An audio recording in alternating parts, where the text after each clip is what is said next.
Now let's get started. I'm pleased to introduce our presenters today, two outstanding individuals and professionals in our field.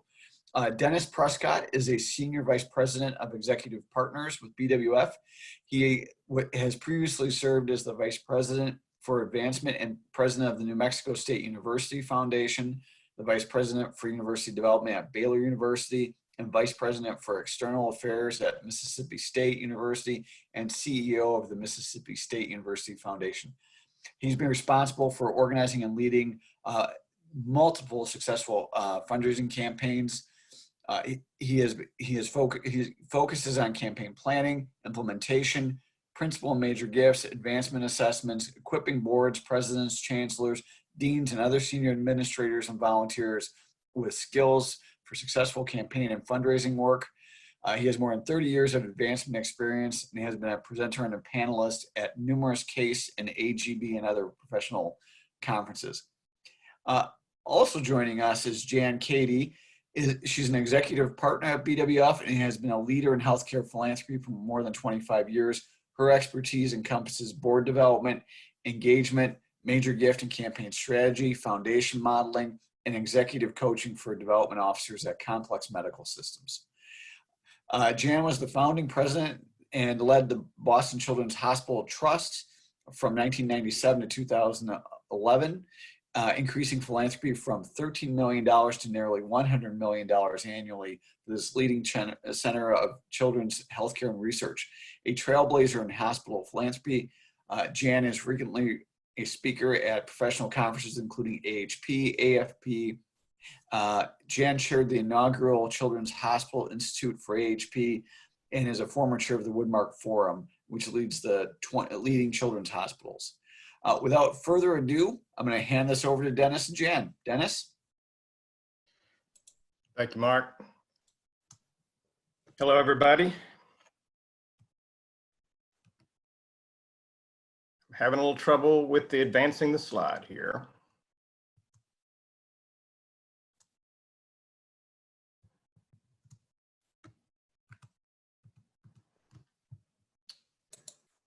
While Dennis is doing that, you can also see that those are the coming up other sessions that we'll be hosting this week.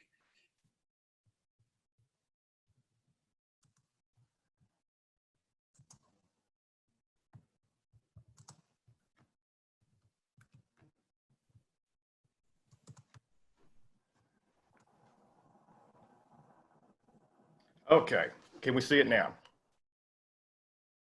There we go. We're all set, Dennis. All right. All right. Well, first of all, welcome everybody. And we thought we would frame this by starting about talking why this is so important. And we're calling, there's many things we could list here, but we started with the 4 C's. First one is care. And to us, that means 2 things. Not only caring about others, your own team, your board members, your constituents, your donors, but care about yourself too. None of us are any good to anyone else unless we take care of ourselves. So that's the first point we would make. Secondly is courage. 2 weeks ago was all about figuring out what the heck we're doing, where we're going to work, how we're going to do it. Last week we were starting to get some traction of actually figuring out Zoom and getting some work done. And I'm sensing that this week it's really starting to get real about the finances piece of this and taking a hard look at how long is this going to last, which no one knows, and what it really means. So we know that that you and your boards are facing some really hard decisions, financial and otherwise, right now. So it's going to take courage to make some of these decisions. Compassion gets back to related to care. It's important to be compassionate both internally and externally, taking care of your people, your board, and others. And then continuity. It's critical right now and within some organizations to figure out how to survive, much less thrive. So those are really important things and 4 reasons we thought it was important to share some of our thoughts with you today. Remember this, your organization is more relevant now than it's ever been. So keep that in mind as you make these decisions and plans. One thing in terms of boards is, take an assessment of how many boards do you have? Do you have a single board of trustees? You have a board of trustees, a board of directors. Maybe you have a separate development board, maybe a foundation board. If you're in a campaign, maybe you have a specialized campaign committee. So all of those things are going to need to be taken into account, and you're going to need to have a plan for each one of those groups. Lessons that we've learned from previous events, and I won't pretend that this is not unprecedented, because it is, but things that we've learned from stock market crashes and the dot-com bubble and the Great Recession, things that have served institutions well going forward are consistency, another C word. Those organizations that have stayed focused on philanthropy, on your primary mission, are those that have seen the biggest return on investment. You need to take the long view. Nobody knows how long the economy is going to take to recover, but we've seen in other instances, the economy regains its momentum over an uncertain period of time, sometimes quicker than we think. Thirdly, generosity. Donors always amaze me, and it's already happening, and we're already seeing it, and I know you are too. Donors will step into the gap to fill that critical need of the organizations that are most important to them. I remember I was working at Mississippi State in the mid-2000s when Katrina hit, and the presidents, even though we were 200 miles from the coast that was most affected with devastation, we had a lot of students from the coast. And the president's #1 priority was, I don't want this to be the reason a single student has to drop out of school or doesn't return to school. And so he and I very quickly got on the phone to several of our most generous donors, and within a matter of hours, if not days, we had several $1 million pledged to a student relief fund. So donors are amazing, and don't forget that. And then finally, mission. The world needs its great organizations more during these periods than ever. So you'll need several things. You'll need a case for these special times that we're in. You'll need to be thinking about talking points, one-pagers, all manner of things that you can push out and pointing to what your organization is doing during this time. And then just to repeat that you're going to need to have a plan for each particular board that you may have. So I'm going to toss it to Jan next to drill into to a little bit more detail on some of these. Thank you, Dennis, and hello, everybody. You're going to need a case for the times that we're in, obviously, one that is really related to everything you're doing to make a difference during these turbulent times. And you're going to want to start with, what are your direct services that you provide? And that might be a hospital with frontline response. Obviously, hospitals are very much involved in direct service at this point, and universities that have virtual programs, and anyone who's working with the homeless, the needy, anyone who's disenfranchised right now. You're going to make sure that your board members know exactly what you're doing to be responsive at this time. Do you have staff expertise that you can offer to your board and to others? You have experts on the pandemic, experts on the economy that you could share in some formal way, and make sure that you're out there and that your board knows first any of the expertise that you're offering. And then what else should board members know? Inside information is key. We're going to talk some more about that later, but you want them to be in on everything as it's happening, be the first ones that hear everything. And you need an FAQ for board use so that they're ready. They want to know what to say if a friend asks them what your institution is doing, and maybe they can help you be proactive as well. Dennis, if you want to advance. And then your board outreach.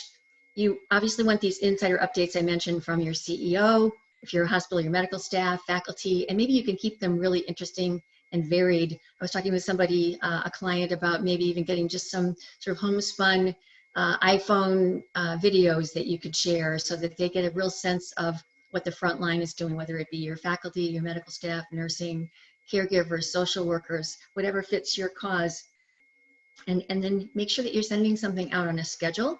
So your board can be, for example, knowing that every Thursday they get a weekly update from the CEO so that they can tune in for that. And if any of those obviously can be like this, where it's two-way conversation, all the better, because you want to engage the board as well. And obviously, most of you probably have a board member assigned to relationship managers on your team.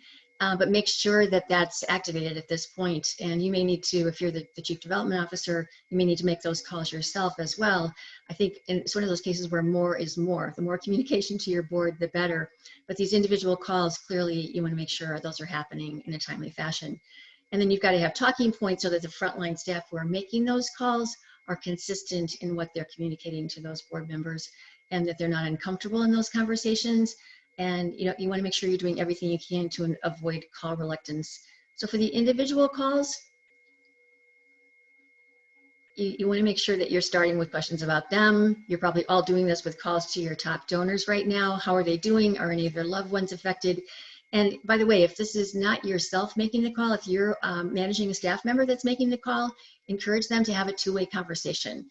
It needs to be more than just a voicemail. It certainly shouldn't just be an email. You really want to get on the phone or on Zoom or FaceTime and talk with that board member and see how they're really doing. Let them know that you're in their corner during this time personally. Then you can move to what your organization is doing. Ask the board member if he or she's been reading the updates, and do they have any questions for you? Can you put them in touch with someone, the dean of the school of X, the head of nursing, someone that can really fill them in so that they feel part of what your response is to the crisis. Again, engagement, not just a one-way conversation. And then, speaking of engagement, you want to see if they can help you. This is a chance for board members to be relevant themselves and be a voice for you in the community.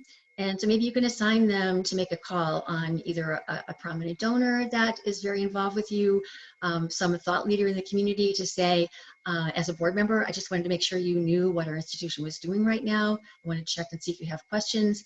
And then have that be an assignment for the board member that they then report back to staff on. So you're partnering them probably with a frontline major or principal gift officer who can guide them through that process. But don't be afraid to ask them to help in very specific ways. And if you have the background information for them to use, this can really work well.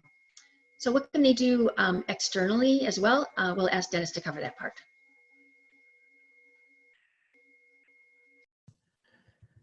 I was on the phone with the president last week, and she said, one thing I'm seeing so far is from a few of our trustees, particularly those who are retired and have plenty of time on their hands, is they're wanting to gravitate internally and give a little more advice than they normally would. How do I keep them out of the weeds? And so we talked a little bit. We might be able to direct them in ways that they can actually be helpful. So one of those is in close collaboration with your team, with gift officers. It may be appropriate for board members to reach out to major donors. Not only major donors, but there are other VIPs that it might be important for them to reach out to on behalf of the organization. That might be a political leader, community leader, others. It's important for you during this time to let community leaders know what your organization is doing to help during this crisis. I was on the phone last week again with a president who was describing all the ways his university was responding to the crisis there locally. And so that has the potential to forever transform in a positive way the relationship that your organization has with the community, which would be one nice byproduct of this crisis that we're going through. This was referenced earlier, but I'll reiterate, it's very important that the board members stay informed via the insider communications that you're going to provide, and then be ready to advocate if they're asked. And then we're going to talk a little in a minute about possibly standing up special relief or other types of funds. If you do that, it would be appropriate to ask board members. Some will do it on their own, but it would be appropriate to ask board members to help make a gift in a crisis. And I'm going to toss it back to Jan to talk about what board members can do internally. So as Dennis mentioned, it can be a little bit of a dance to make sure that board members are not involved in the wrong ways internally, but there are things they can do to help you and be very valuable to you at this time. And one of those areas might be that there are many institutions who will ask their foundations or development offices to cut costs due to the recession threats upon us. Some of that may be reasonable, some of it may not be reasonable, given the fact that, as we talked about, your organization is more important than ever, and philanthropy may be the one source of revenue that you can sustain and even potentially grow during these times and certainly after these times. So while you have to be respectful of your board members' views, they're probably going to give you financial advice and financial market advice. But once you've listened carefully to that and responded, you can also talk about the differences in your lines of business as a philanthropic organization and the ways that donors do step up amazingly during these times. Most of you probably have donors who've already called to offer help, and you can use those anecdotes as ways to bring a reality check to your board members to say, you'd be surprised that we had a call from Mr. So-and-so, Mrs. So-and-so offering help at this time. And there always are ways that you can stay positioned for long-term success and be sure that your resources are not cut in such a way that it impedes revenue production. For example, we all know the talent deficits in our field, and I don't think that'll be changing anytime soon. So board members need to know that if you're forced to lay off staff and then try to rehire them in a couple of years, that could be a real deterrent to your success long-term and to the missions of your organization that are, again, more vital now than ever. The board members could even help you bolster staff morale. If you have staff members who are wanting to sort of crawl in a hole, you know, there'd be folks that are more courageous right now than others. Maybe you have board members who can do a motivational talk and let the staff know that they are in your corner and share anecdotes with what they're doing to make their businesses strong during these times. And then where appropriate, these board members can help you figure out who's making money. One of my mantras is always, there's someone out there making money, no matter how bleak things look. And we as philanthropic organizations need to find those people and give them the opportunity to make a difference right now. And there are no better causes than the ones that are logged into this call right now. So if you have board members who can talk with you about who they know that might have had a windfall of the positive sort in the last few months, and maybe they're in a sector that's going to grow as a result of what's happening, grocery chain, for example, right now might be an example, then perhaps you can get that board member involved in that outreach for you in very appropriate and ethical ways. And then one of the specific things you could do, as Dennis referenced, is ask your board to step up and help you to literally ask for funds during this time. The more relevant you are to what's happening out there, if you really are frontline responders, especially, then ask your board members to give to that fund that you have for response purposes. And if you don't have a response fund, I would encourage you to start one sooner rather than later, one that has a lot of punch and certainly is compelling to the times. And then perhaps your board members can be asked to make the upfront gifts to kick off this fund and go for 100,000, $500,000, $1 million, whatever fits your cause, whatever is legitimate to the needs and opportunities you can offer to donors. And obviously you have to think about whether your board members are on pledge, whether you're in a campaign, what phase of a campaign you might be in, but there often is a chance to get one extra gift from a board member during this time which is unprecedented in our lifetimes. So use that unprecedentedness to your advantage and ask. And then you can use the challenge gift to say, our board members have offered $100,000 or $500,000 to match your gifts over the next 3 months to help us be even better with our frontline response. And you might be surprised at how that could work. This is a great time also to give that sort of a tool to your gift officers who may be having call reluctance. I wouldn't underestimate the fact that it's obviously not easy to get on the phone right now, even though everybody's stuck at home doing it, but also to get a two-way conversation with a donor, to make that conversation productive and keep people's spirits up. This kind of a challenge can motivate that sort of a phone call or that sort of outreach by email to get in conversation with a donor. One example I did with a hospital during the Great Recession was to mount an Extraordinary Times, Extraordinary Needs Challenge. So there was an Extraordinary Needs Fund for patients and families. And at that hospital, we asked the board to give a challenge gift just to launch this Extraordinary Times, meaning the extraordinary times of the recession, extraordinary needs, as in needs of the patients and families, and give to that. And then we used it in sort of a holiday fall year-end appeal phase. And it was very successful at the time. So whatever fits with your cause, but something innovative like that has the front end leverage with your board and then the back end leverage with your donors at various levels. And I think Dennis has some more ideas about some specific ways you could do challenging. I spent a good bit of time exploring various websites yesterday for some of these special appeals, and I was so proud of one of my clients. I won't call them by name, but I hope they're listening. I really like this one because it was so specific. There are many out there that are, give to this relief fund, but this one was so specific. It suggested that for $2,500, that could help with unexpected medical costs for a student or somebody else affiliated with the university. It suggested that for $1,000 that could purchase a laptop for someone who needed one and didn't have one to do their online learning.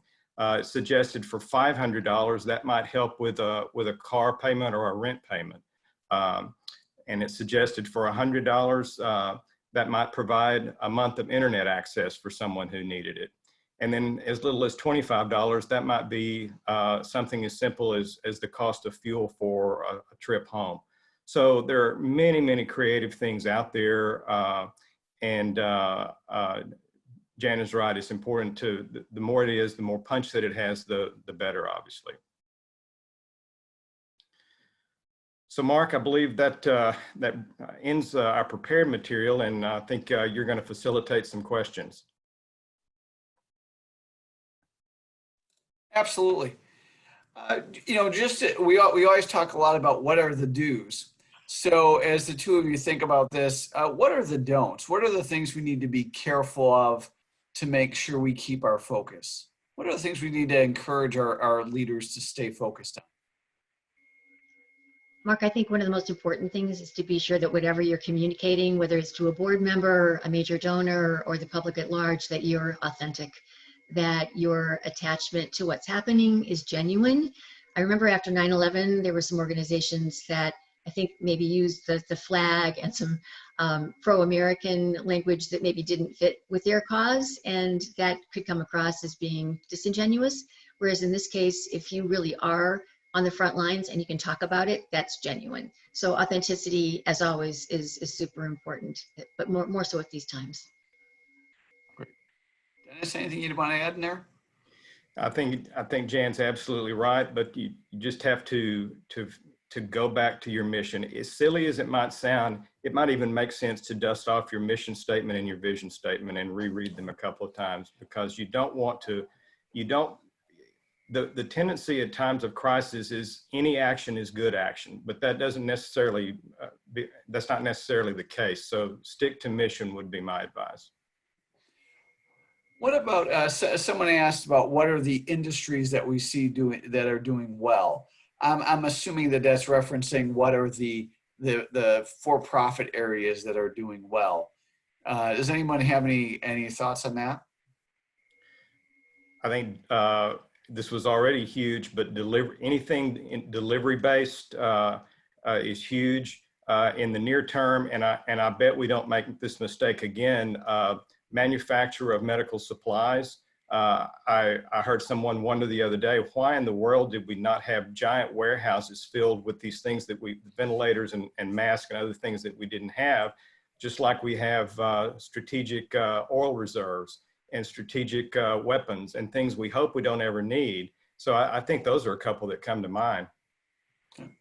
Right. I think an important thing is to be able to pivot in terms of what gift opportunities might be. For example, a year ago, I would not have been advising most hospital clients to ask for funds for workforce development or workforce support, whereas there are donors, as we speak, calling hospitals to ask how they can help nurses with housing or elder care or child care.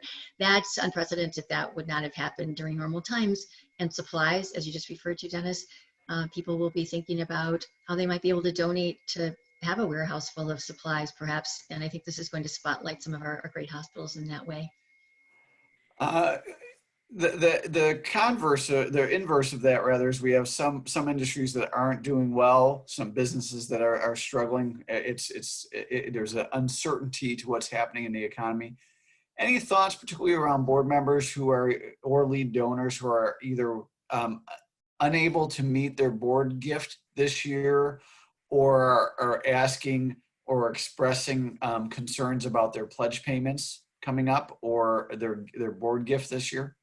Well, I'll start. I remember, very well, I was on a campus during the recession, and we had to very quickly learn and be more respectful than ever of people and listen very carefully to what they were going through.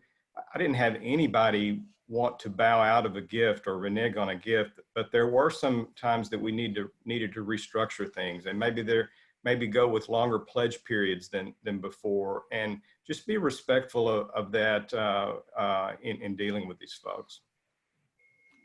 I would second that. I think also if someone is really hurt, and I remember seeing this during the Great Recession, if someone's business is completely gone and they're in a very negative position, to support them. As it's so important to be able to say, we understand and we're here when you're ready to get back involved. If they want to disappear from the board for a while, give them a leave of absence, but don't let them go forever, because most of these folks are very successful.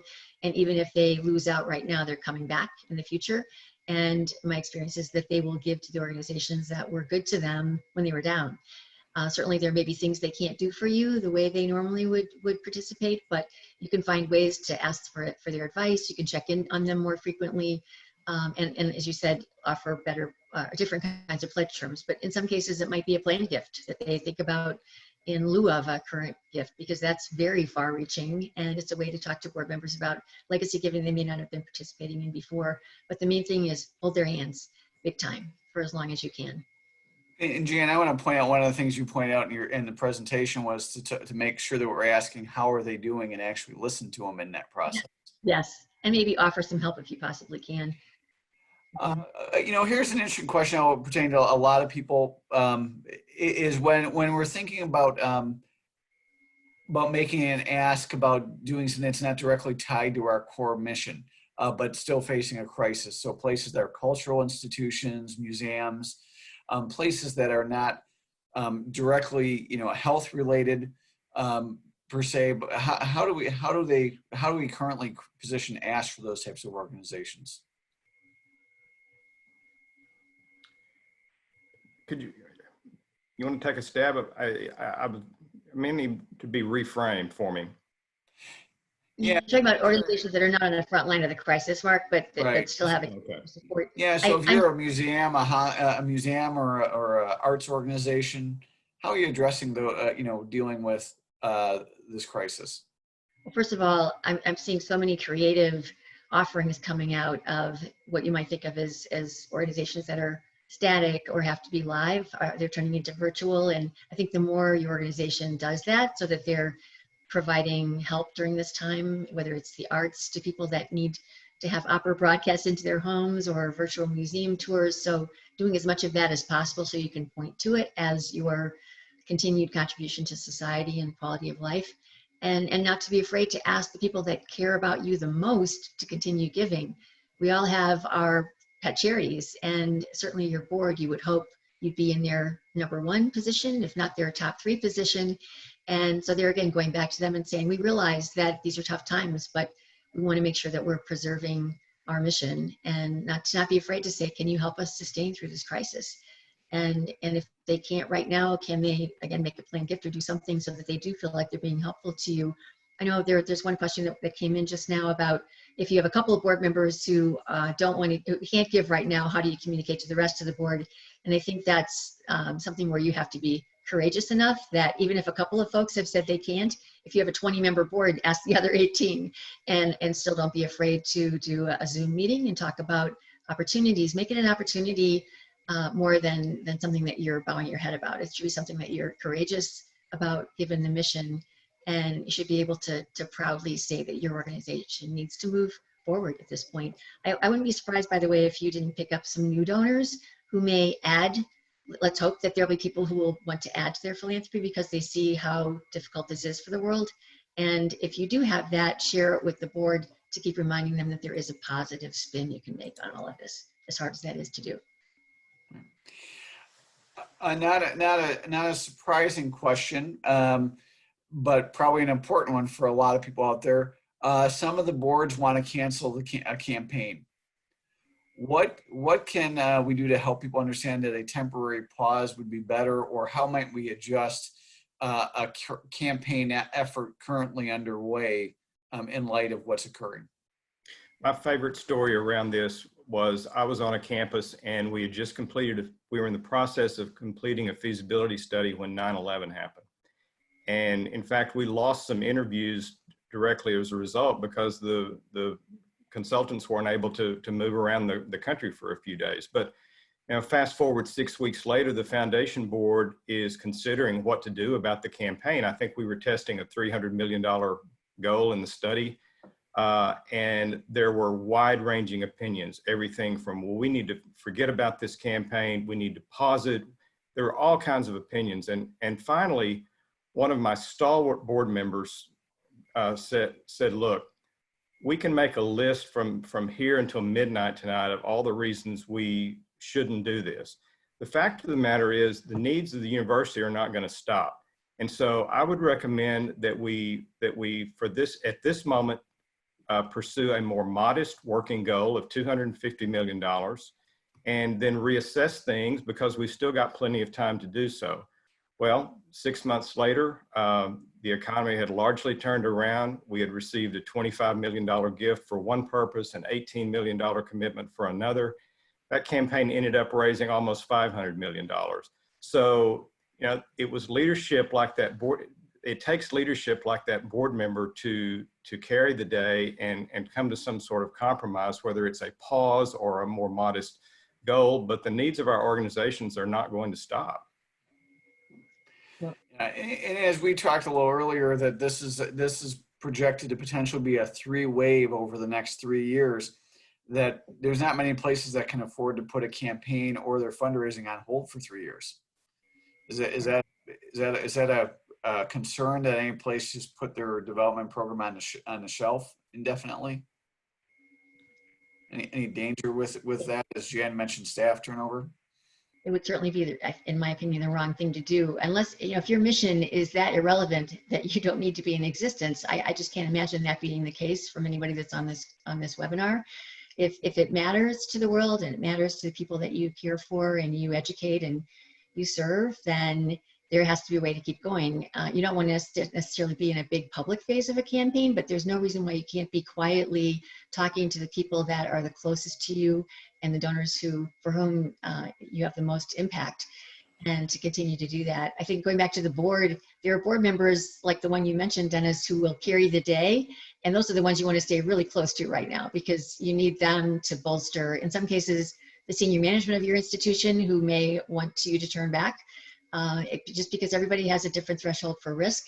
But I think it's time for courage, and those who are courageous and innovative and sensitive at the same time can do this, but you need board members that can do that with you. Any thoughts on during this time period if the board members aren't very tech savvy about canceling board meetings, or what are the other alternatives? Well, I think you have to be prepared to offer any support that you can from your IT people. I mean, let's face it, people like that, they live for a moment like this, and to be relevant and helpful even more so than ever. So I would start by looking internally, and I think people largely would be receptive to that, because I mean, let's face it, even if we were reluctant 2 weeks ago to always share our camera, those days are long gone. We might as well embrace it. The silver lining, I think, one of the silver linings in all of this is that there will be more of these kinds of Zoom conversations, and therefore they will be more effective, I would hope. And I know I was reading that you can break out into groups in a Zoom meeting. So even sort of a board retreat kind of setting, there are just so many ways to make this more engaging. And like you said, the IT team can help with that. And I think the more you can do it where it's not just voice, you know, we've all had conference call meetings and they are less than optimal. So certainly using the technology at hand and making sure you may have to send somebody to make sure the board members all have the right technology available to them at a distance, but make sure that they're set up for it. Same with your major donors. That might be the only challenge along the lines of digital. But Mark, I'm seeing a question from someone about trends from past crises that we can share with board members, how we come out of these crises. And I know that BWF has a lot of that data, if maybe we can point people to that link on the website. You know, statistics that show how fast and how well that the economy comes out of these sorts of situations. Again, this one's unprecedented, but you can at least apply some of that to give people some hope. And then how giving comes back.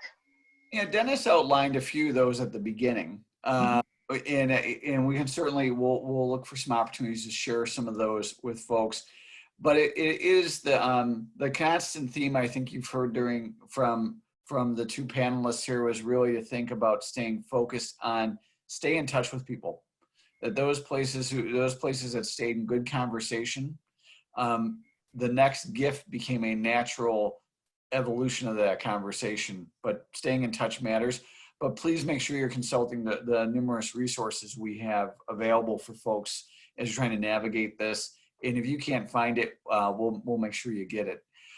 Let me ask you this. One of the questions received elsewhere was, what's the role of the CEO, whether it be a president of a university or a college, or the CEO of a healthcare organization, executive director of a nonprofit organization or theater? What's the role of that executive leader during this crisis? Well, I think you have to be more selective than ever before. If you're a chief development officer, you're accustomed to working up close with the CEO and see what a demanding job they have even outside of a crisis like we're facing. So they're under extra pressure. So I think you have to be very selective on what you're asking them to do right now. Maybe if they're used to taking care of a portfolio with your help of 25 to 50, maybe that becomes more like 5 to 10 until things are a little more clear. Jan, you have additional thoughts? Yeah, I think it's really important to keep your CEO or president scripted during this time when it comes to the philanthropic side of things. That's not, in my experience, going to be uppermost in their thinking. They have to run the place.